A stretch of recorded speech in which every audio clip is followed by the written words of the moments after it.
Donc bonsoir, merci d'être resté un peu tardivement. De toute façon, vous n'avez pas intérêt à sortir, c'est tout bloqué, donc il vaut mieux rester ici et attendre que ça se débloque la circulation. Merci au CLARA de m'avoir invité à parler du LISA. Je crois d'ailleurs que c'est la première fois dans une réunion du CLARA que je fais ça, et à David et Pascal pour cette occasion. On avait choisi de ne pas aller présenter nécessairement les groupes et tout ce que font les groupes les uns après les autres, mais d'axer un peu cette présentation sur la recherche translationnelle, même si ça a déjà commencé à être évoqué par Denis pour l'IFCT. Donc mon propos sera plus axé là-dessus. Alors quand même un tout petit mot. Un enjeu pour le LISA qui résulte de la fusion de deux groupes qui étaient le GELA et le comité lymphome du Goelams, c'est de s'intéresser à une maladie qui s'appelle le lymphome, qui est en fait une maladie quand même hétérogène, puisque aujourd'hui, il y a 50 à 60 entités de lymphome qui existent dans la classification WHO, dont la dernière mise à jour vient d'être publiée. C'est, on l'oublie, le 6e cancer en termes d'incidence en France, avec 12 500 cas. C'est la première hémopathie par le nombre de décès actuellement en France. Et c'est un modèle, puisqu'il y a eu un certain nombre de données importantes qui ont été sorties de la génomique sur le développement de la médecine personnalisée. Nous appelons LISA, The Lymphoma Study Association. Alors on a choisi un nom anglais, ça peut paraître curieux, mais la présence au niveau international faisait qu'on en avait assez d'expliquer à nos amis anglais comment ce que voulait dire groupe d'études des lymphomes de l'adulte, par exemple. Donc c'est de rassembler des spécialistes autour de la recherche sur cette pathologie. Alors ce groupe coopérateur, c'est un réseau de 750 spécialistes à peu près, qui sont des hématologues, des oncologues, mais aussi des statisticiens, des biologistes, des anatomopathologistes. Et je dirais que notamment la contribution des anatomopathologistes et des cliniciens à l'émergence de ces groupes il y a 30 ans a constitué la force de ces groupes, notamment du fait de la difficulté. Il y a environ 130 centres qui sont répartis sur le territoire français et belge. Donc nous aussi, on est un groupe francophone. Il y a donc des centres qui sont des CHU, des CRLCC, quelques CH, quelques centres privés. Il y a aussi un centre au Portugal avec de nombreuses collaborations. Un potentiel qui se situe autour de 1000 patients par an, mais qui est variable en fonction du type d'essai ouvert, et le label INCA qui nous a été accordé, comme pour nos collègues. Alors, quand on parle de projet de recherche, on va parler d'essais cliniques, bien sûr, et d'études cliniques, mais aussi d'études transversales, mais aussi d'études ancillaires, mais aussi de projets anatomopathologiques, de projets biologiques et de différents projets dans différents domaines, notamment l'imagerie, ce qui nous amène effectivement à plus d'une centaine de projets au sens projet du terme, qui regroupe une trentaine ou une quarantaine d'études ou de sous-études. Les projets, comme pour nos collègues, sont divers, puisqu'il y a des projets sur les nouveaux médicaments et les médicaments innovants, des nouvelles associations, des nouvelles combinaisons, des nouvelles indications, mais aussi des essais de stratégie, et notamment tout ce qui est stratégie de traitement guidée par l'imagerie ou demain par les biomarqueurs. Dans les 30 dernières années, il y a eu à peu près 30 000 patients qui ont participé à nos études, et ça a permis de constituer des bases de données qui sont importantes, puisqu'elles nous permettent des études ancillaires, nous permettent d'étudier une sous-catégorie de maladies, une forme de présentation clinique, de faire des corrélations clinico-pathologiques, et ceci, ça a été renforcé par la richesse des collections biologiques qui ont été accumulées au cours du temps. Comme je le disais, dès la naissance des groupes, il y a eu une revue centralisée, systématique, des échantillons pathologiques permettant le diagnostic de lymphome, du fait de la difficulté de diagnostic et de démembrement de ces différentes entités, qui a donné tout un élan à cette recherche translationnelle. À côté de ça, il y a des choses particulières, puisqu'on a pu avoir, avoir du succès à un appel d'offres pour le suivi à très long terme des patients sortis d'études, un appel d'offres de la NSM dont les résultats seront présentés, je l'espère, à l'ASCO cette année. 1500 patients en vraie vie au-delà des essais. Et puis des études de cohorte spécifiques, alors là aussi chez le patient VIH ou récemment avec l'INCA et la NSM, la question des lymphomes avec, chez des patients ayant eu des prothèses mammaires. Alors bon, je ne vais pas développer tout ce qui a été fait au fil du temps. Il y a eu des études importantes dans la prise en charge de lymphome.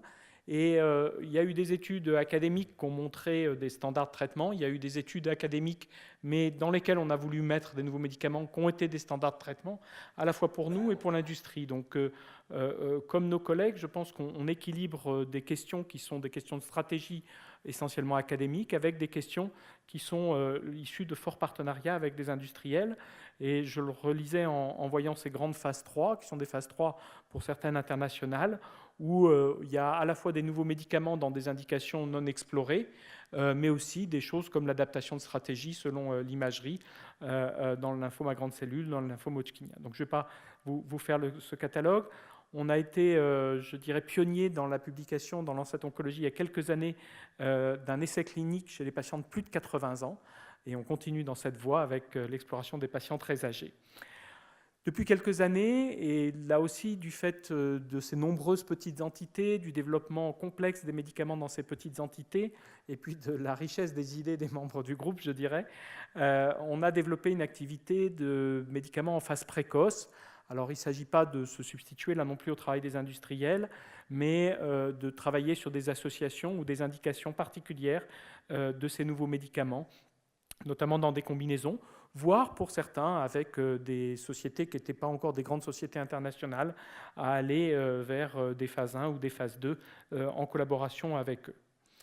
Alors, au fil des ans, les travaux anatomopathologiques et biologiques ont conduit à l'identification d'un certain nombre de biomarqueurs tissulaires ou sanguins. Et là aussi, je ne vais pas développer en détail ces choses, mais ce que je vais faire dans la deuxième partie de l'exposé, c'est faire un focus sur une pathologie. Ceux qui me connaissent ne seront pas tout à fait surpris de cette pathologie, pour vous montrer comment, à travers un essai clinique de grande envergure, on peut mener des tas de programmes de recherche translationnelle, et je souhaite que tout ce qu'ont bâti nos collègues dans le domaine des tumeurs digestives, des tumeurs du poumon, puissent avoir le même essor. Alors, cette étude, c'était une étude qu'on a appelée PRIMA, qui concerne le lymphome folliculaire. Le lymphome folliculaire, c'est la deuxième entité de lymphome par ordre de fréquence. C'est environ 20 à 25% des nouveaux lymphomes diagnostiqués. Depuis les créations du groupe, on a mené une dizaine d'études prospectives. Et en 2004, en partenariat avec un laboratoire qui était Roche, on a conçu et réalisé la plus grande étude internationale menée chez des patients en première ligne. Alors, conçu et réalisé en partenariat avec un industriel, ça veut dire quoi pour nous? Ça veut dire que c'est nous qui sommes sponsors de l'étude, c'est nous qui détenons la database, c'est nous qui sommes propriétaires des données de la database, c'est nous qui régissons la qualité de l'étude, au standard industriel, puisque vous verrez que cette étude a servi à l'obtention d'une AMM, mais en gardant notre indépendance scientifique, chose auquel on tient dans ce domaine. Donc l'idée était d'évaluer un traitement d'entretien par rituximab chez des patients répondeurs à une immunochimiothérapie, et l'objectif principal a été atteint il y a maintenant quelques années, 2011, puisque à la fois on a publié les résultats positifs de cet essai, et ça a servi à enregistrer cette indication d'un médicament qui était déjà enregistré dans d'autres indications, à la fois en Europe et aux États-Unis et ailleurs dans le monde. Alors pourquoi j'ai pris cet exemple? Parce qu'en fait, c'est un fil qu'on déroule et qu'on continue de dérouler au fil du temps. Et on a mené un certain nombre d'études ancillaires qui ne sont pas toutes translationnelles, mais comme vous allez le voir, peuvent le devenir. Alors, caractéristique de cette pathologie, le lymphome folliculaire chez le patient âgé, l'étude clinique est faite, l'étude biologique pas encore. Risque de transformation histologique, les données cliniques viennent d'être acceptées dans JCO. Il y a des études de pharmacoépidémiologie. Il avait été suggéré par des études in vitro que la prise de statine par la modification de la stabilité du cholestérol membranaire venait éventuellement inhiber l'action du rituximab. Et Emmanuel Bachy vient de publier récemment que non, ça n'avait pas d'influence sur en tout cas l'efficacité du traitement. On a étudié des choses comme la couverture vaccinale des patients qui reçoivent ces anticorps anti-CD20, ce qui peut gêner les choses, et le papier, j'espère, sera bientôt envoyé. On reviendra sur les cellules lymphomateuses circulantes. Ce que je veux dire par là, c'est qu'à partir d'une question clinique parfois très simple, il y a un fil qui se déroule avec des études biologiques à condition d'avoir bâti les choses à l'avance. Alors ça ne peut se faire qu'avec des collaborations qui sont étroites, avec des équipes de recherche, alors sur place dans l'environnement lyonnais, mais aussi, comme vous voyez, ailleurs en France, mais aussi avec des groupes académiques dans d'autres pays, soit des gens qui ont des cohortes prospectives, soit des groupes qui ont aussi des cohortes issues d'essais cliniques, ou des gens qui ont une expertise particulière, et puis avec des industriels qui développent éventuellement un certain nombre de choses. Alors, vous voyez, une question très simple. C'est un lymphome dans lequel, de temps en temps, il y a des cellules circulantes, et personne n'avait regardé récemment, en tout cas, d'ailleurs, il y avait très peu de papiers, quelles étaient les caractéristiques des patients avec des cellules circulantes. On a montré que ça avait un pronostic particulièrement défavorable. En fait, cette observation clinique qui a été publiée donne lieu actuellement à tout un travail biologique qui se base sur des connaissances qui ont été acquises il y a à peine 2-3 ans et publiées, comme vous le voyez, dans Nature, par des collègues de la côte ouest des États-Unis qui ont identifié tous les phénomènes moléculaires qui font que les lymphocytes B restent ou non dans le centre germinatif. Et par une étude du panel mutationnel des patients inclus dans cet essai, on a identifier toutes les mutations de cette voie de signalisation de GNA13 et montrer, ou on est en train de montrer, que c'est très différent dans cette maladie par rapport à un autre type de lymphome. Je vous disais qu'il y a beaucoup de types de lymphome et que finalement les concepts qui sont vrais dans un type de lymphome ne sont pas nécessairement vrais sur les autres, même si cette voie de signalisation est fréquemment altérée chez les patients. Autre question simple sur l'ADN circulant, on en parlait. On a travaillé avec une petite société qui s'appelait Sequanta, qui s'appelle maintenant Adaptive Biotech. Ça a une incidence pronostique au début de la maladie, ça c'est simple. Finalement, c'est la masse tumorale circulante, mais ça nous a permis d'étudier quelque chose qui est assez fascinant, qui est l'hétérogénéité clonale, puisque à travers cette étude, on pouvait regarder les sous-clones présents dans la maladie. Vous avez là des arbres généalogiques de clones à la fois dans la tumeur et dans le sang circulant, avec des différences entre ces sous-clones, qui là aussi posent des questions biologiques qui sont importantes. Alors je vous le disais, c'est aussi l'occasion de collaboration internationale. Nos amis du SWOG, qui est le groupe coopérateur américain, qui est un sous-groupe lymphome, m'ont dit, écoute, est-ce que tu as du sérum? Parce que nous, on vient de faire une étude sur les taux de vitamine D chez les patients américains de nos essais cliniques, et les patients qui ont un taux de vitamine D bas au diagnostic du lymphome vont plus mal. Et tu sais, pour publier ça aujourd'hui, écoute, il faut une cohorte de validation. Est-ce que tu aurais ça? On regarde, là, on avait suffisamment d'échantillons, on fait le même dosage. Alors, il y a un petit problème quand même pour ceux qui voudraient faire ça, c'est que les Américains boivent du lait enrichi en vitamine D et un certain nombre de choses. Donc, le niveau moyen au diagnostic chez les patients américains et chez les patients vivant en France n'est pas le même. Il y a peut-être des tas d'autres explications, mais en tout cas, il y a au moins celle-là. Mais en tout cas, ça nous a permis de conforter ces données et de les publier. Ça, c'était sur un marqueur circulant un peu original. Je ne sais pas si depuis, il faut donner de la vitamine D à tous nos patients, mais c'est vrai dans des tas d'autres maladies, donc je me méfie. Une autre étude qui était importante, qui a été menée sur le micro-environnement tumoral et le rôle de macrophages qui étaient censés faciliter la progression tumorale, ces macrophages de type M2. On a travaillé avec le groupe de Randy Gascon, qui est assez leader dans le domaine de la biologie du lymphome, et on a pu montrer qu'en fait, cette influence était dépendante du type de traitement et que ce qu'on observait dans une cohorte n'était pas observé dans une autre. On a aussi travaillé sur quelque chose qui nous tient à cœur, et notamment ici à Lyon, qui est la génomique de l'hôte. On savait par des travaux déjà menés chez les patients traités par rituximab qu'un polymorphisme génétique dans un récepteur auquel se fixe l'anticorps monoclonal pouvait influer l'activité du médicament, et on a voulu faire cette investigation chez les patients de l'essai clinique. Donc c'est 450 patients qui ont été génotypés. Il fallait penser, lorsqu'on a conclu l'essai, à avoir un consentement génétique spécifique, puisqu'on étudiait les caractéristiques génétiques de l'individu. Et Hervé Kekier a pu publier il y a 3 ou 4 ans dans Blood maintenant le fait que dans les conditions de cette étude, ça n'avait pas d'influence. Mais ce saut dans, je dirais, la génétique constitutionnelle nous a permis de collaborer avec d'autres grands consortiums, et notamment le consortium du NCI qui travaille sur le panel de diversité constitutionnelle des individus, et de contribuer à une étude sur l'épidémiologie et les facteurs de risque de développement du lymphome folliculaire, papier qui a été publié récemment. Et une étude est actuellement menée par David Cox et Hervé Kekier sur la présence de ces variations génétiques et le pronostic des patients, puisque certes ça a une importance épidémiologique, mais on peut imaginer aussi que la maladie se développe différemment ou évolue différemment en fonction de nos composantes génétiques identifiées. Alors, tout ça, ça s'inscrit dans le cadre d'un programme, qui est un programme de génomique de la tumeur qui a été développé ici à Lyon. Il y a eu 1200 patients enregistrés dans cet essai, Et vous voyez que c'est toujours un peu décevant parce qu'à la fin, quand on essaye de récupérer du matériel congelé, des biopsies congelées, on tombe sur 150. Pourquoi? Parce qu'il y a beaucoup de biopsies qui sont faites en ville ou qui sont des microbiopsies malheureusement et qui ne permettent pas cela. Et donc on a pu mener un programme important en collaboration avec Synergie Lyon Cancer, en collaboration avec notre Institut Carnot dont je reparlerai, et avec différents collègues d'exploration génomique approfondie de ces patients, avec un certain nombre de résultats qui sont encore en cours d'exploration, mais qui est la fabrication d'un score pronostic fondé sur des panels d'expression génétique et qui est en cours de validation, là encore dans deux collaborations internationales, l'une avec nos collègues de Barcelone, l'autre avec les collègues de la Mayo Clinique. Je devrais avoir les résultats cette semaine, donc je ne peux pas en dire plus, parce qu'en fonction des résultats, soit ça valide et on va sur des grands journaux, soit ça ne valide pas et ça devient plus compliqué. Voilà, pour dire que ça ne s'arrête pas à la biologie et qu'il y a quelque chose qui est très important pour nous, qui a été l'imagerie par PET. Et là aussi, dans Prima, une collègue australienne qui est venue passer 1 an de sabbatique à Lyon a dit « Gilles, je veux récupérer les PET scanners, je suis sûr qu'il y en a eu dans cette étude. » Et en récupérant ça et en analysant les résultats, elle a pu montrer que dans cette maladie qu'on considérait comme indolente et pas très avide pour le PET, le PET était très prédictif de l'évolution des patients.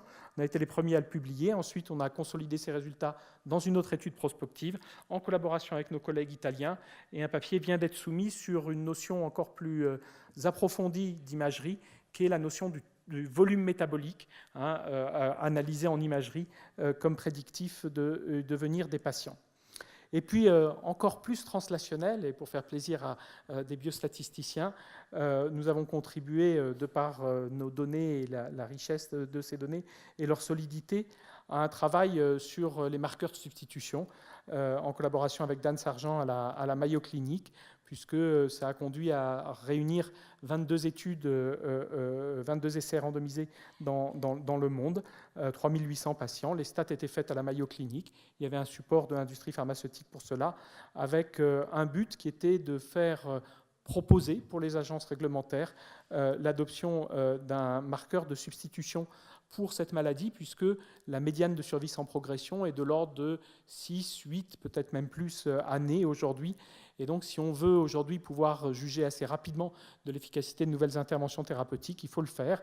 Et j'ai eu un mail ce matin, la FDA donne un avis positif à ce travail pour considérer des nouvelles études avec ce marqueur de substitution. Voilà, alors tous ces travaux de recherche translationnelle dans le LISA, ça nous a conduit à monter une structure, ou plutôt à candidater à un appel d'offres il y a quelques années, un appel d'offres dans la recherche translationnelle qui sont les instituts Carnot. Alors je ne sais pas si beaucoup d'entre vous sont familiers avec ça, à part Amaury Martin, puisque ça va être son nouveau job ailleurs. Mais les instituts Carnot, c'est l'identification par l'État d'un certain nombre d'acteurs académiques qui font de la recherche, mais qui cherchent à valoriser cette recherche avec des partenaires industriels et qui entretiennent avec eux des liens dans le développement. Donc cet institut Carnot on a concouru il y a 5 ans, il a été labellisé, il s'appelle CALIM, et c'est un institut Carnot dont le but est d'accélérer l'innovation et la recherche translationnelle dans le domaine du lymphome, préoccupation que le Clara a aussi dans les relations avec les académiques et les industriels, autour de 4 piliers. On vient de redéposer un dossier pour être à nouveau validé, et j'espère que notre label perdurera dans le temps. Alors je vais finir avec une toute petite diapo. Finalement, des essais cliniques à ce que j'appellerais le big data, ce que nous avons appris, c'est une chose relativement simple, c'est que tout ça, ce n'est possible que par l'effort extrêmement important pour bâtir des bases de données qui soient complètes, qui soient d'extrêmement grande qualité et extrêmement robustes, ce qui veut dire des essais cliniques qui sont monitorés, ce qui veut dire des essais cliniques où on a vérifié toutes les données, ce qui veut dire une qualité de base de données, et de bases de données qui sont non seulement cliniques, mais qui sont des bases de données d'imagerie, des bases de données d'échantillons biologiques. Et à part ça, il faut collaborer avec d'autres, parce que c'est bien de travailler tout seul, mais on le voit, pour être à un niveau de compétition internationale, il faut travailler avec des collaborateurs dans le domaine académique et des chercheurs qui sont en général ravis de pouvoir accéder à ces bases de données, mais aussi avec des collègues du monde international et du monde industriel, et travailler ensemble. Voilà, vous avez aussi l'adresse de votre site internet qui nous montre un certain nombre de choses. J'espère que je n'ai pas été trop long et je vous remercie de votre attention et serai ravi de répondre à quelques questions.